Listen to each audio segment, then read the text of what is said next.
Muli tayong bumalik sa Central Luzon State University. Binisita natin ang Dungon Museo de Cielesio. Sa mga hindi nakakaalam, ang salitang dungon ay nangangahulugang kanlungan o lilim. Kaya naman, sa muli nating pagpasok dito, muli nating tiningnan ang iba't ibang mga larawan na nakapaskil sa kanilang wall.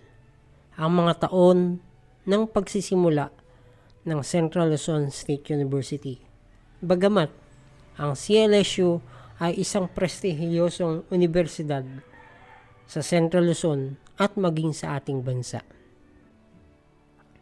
Makikita rin sa loob ang mga naging pangulo ng CLSU, ang kanilang mga taon ng pamumuno, kung paano nila pinaghusay at pinagbuti upang maabot ng CLSU ang magandang antas nito sa kasalukuyan.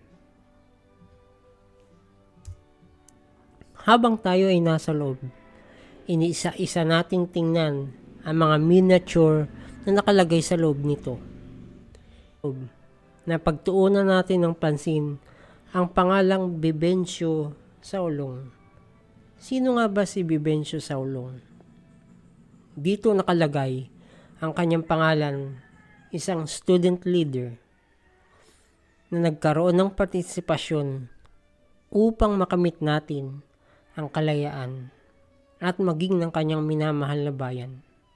Nagpapatunay na noon pa man, marami na sa ating mga kabataan ang nagsisilbing patunay na meron talagang totoong nagmamahal sa kanilang bayan.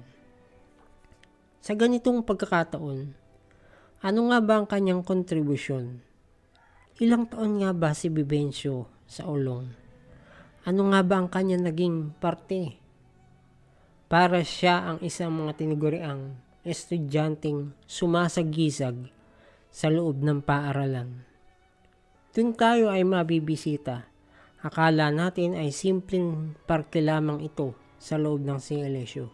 Ngunit, meron pala itong mahalagang kaugnayan sa kasaysayan ng ating bayan. Tunghayin niyo pong muli ang ating pagbisita sa CLSU at ang makasaysayang pangalang Vivencio Saulong.